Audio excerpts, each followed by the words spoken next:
Hi, everybody. Thank you for joining us. My name is Lisa Kessler. I'm here today on behalf of Cheers for Charity. I'm also owner of Kessler Insurance Agency, and I have the privilege of working on this project with Joanne Burchuk. Joanne, would you like to say hello? Yes. Hi, I'm Joanne Burchuk. I'm with Lighthouse Physical Therapy.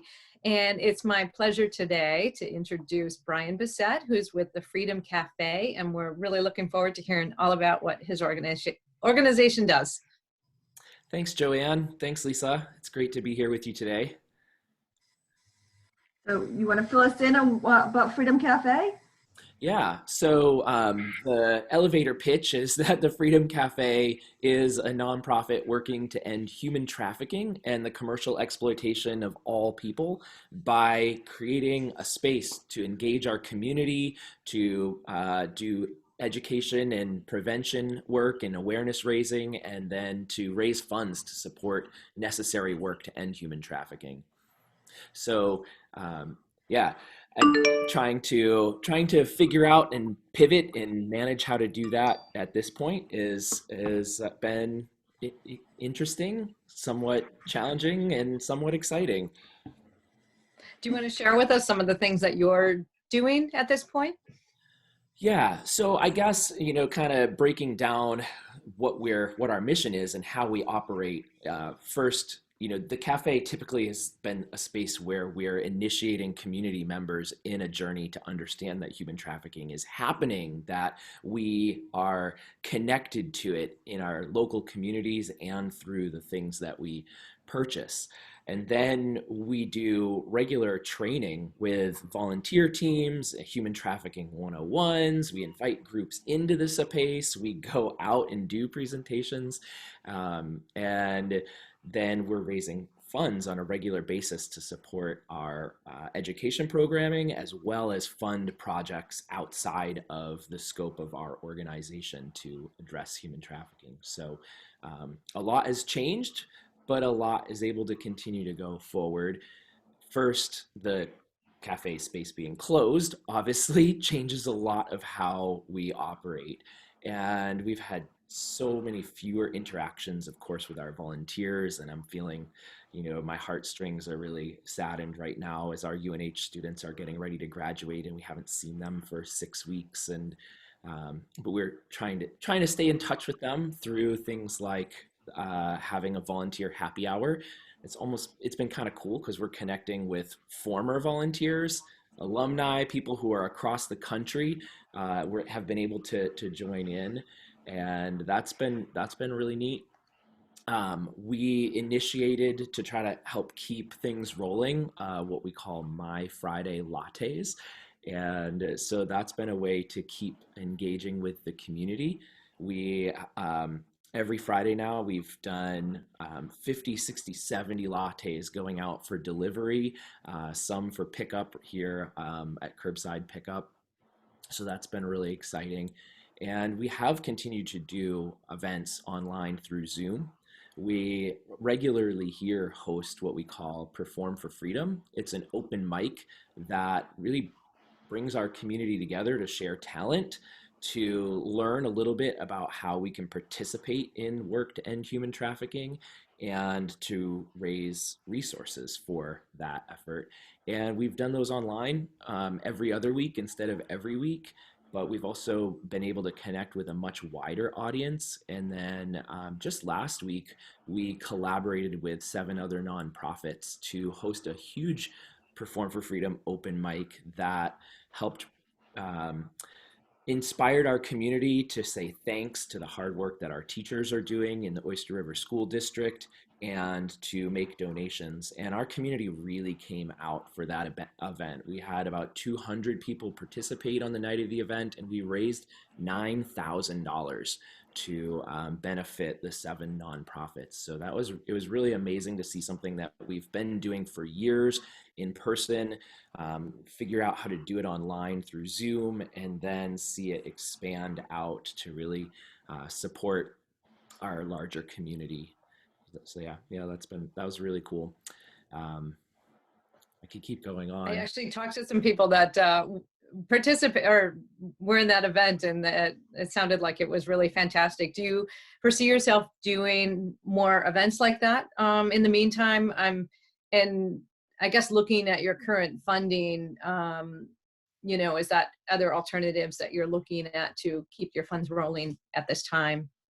Yeah, so that definitely helped significantly. That one event, and the My Friday lattes are helping. One of the really sad things that had to happen was we in the spring and fall do a project fundraising program. So with our cafe income typically funds 2/3 of our programming and provides grants to other organizations.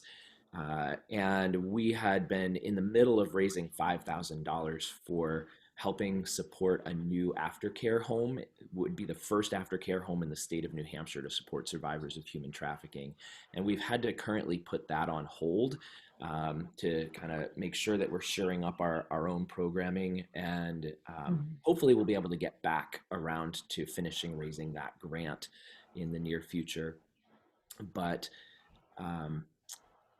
yeah, so beyond the lattes and the Freedom Builder Club kind of do the same thing that happens over the counter, where people are able to support our mission and also receive a fairly traded, consciously made drink that supports a secure supply chain where everyone is getting a living wage and has rights. But donations are also crucial at this time, and so we have New Hampshire Gives coming up soon in June 9th, and that's a big project that the New Hampshire Charitable Foundation puts together. So, like many nonprofits in the state, we'll be doing a campaign to help support our programs at that time. You're muted, Lisa. Hi, sorry about that. I tried to be quiet. So a lot of times when I hear, talk about human trafficking, a lot of people sort of say, not in my backyard, right? Yeah. And there's a lot of issues. And I know you do 101s and you could talk about this for days, but maybe you could just sort of give a couple examples of how this actually impacts us here in the seacoast of New Hampshire in ways that we didn't imagine. Yeah. So just a couple days ago, I had the opportunity to do a training with the New Hampshire Sexual Assault Nurse Examiners, part of their continuing education. And in the medical field, we're seeing signs and vulnerabilities of human trafficking on a regular basis. In New Hampshire, that we have seen cases of both labor trafficking and sex trafficking in all of our counties, all of the areas of our state. And the more that we understand what to look for, the signs, the vulnerabilities, the more we're able to recognize and report on those things, to provide tips to law enforcement, and to begin to address that in our communities. It's interesting, just to share, a story. We have had some of our own volunteers learn to recognize what some of those signs are. And whenever you think about signs, these signs could be similar for many areas of abuse or exploitation. It might not always be human trafficking, but recognizing those signs will help make sure that the people around us in our neighborhoods get support. And we've had some of our student volunteers help ensure that some other individuals haven't gotten trapped in human trafficking. There was one scenario where a young girl had a new developed relationship with someone she met in the city, and within a week he was asking her to go to Iowa with him and quit school. And it really seemed like a huge red flag to our volunteer, and so she was able to help counsel this person to ask some important questions. And as soon as the questions began to arise, the guy cut and ran. And we're all assuming that that was very likely a human trafficking situation. So I guess some vulnerability factors include runaway and homeless youth, the LGBTQ community, folks with a history of physical, sexual, or emotional abuse, folks with substance misuse, poverty and family economic strain, language and cultural barriers, and all of these vulnerability factors human traffickers target to help to recruit. And so in the state of New Hampshire, there's been continued connection between the opioid crisis and human trafficking. Traffickers will find somebody who's already addicted and then use that as we'll provide you with the opioids, and you will do either this labor or this sexual commercial sex work for us. Or traffickers might get you addicted to opioids as a control method. Wow.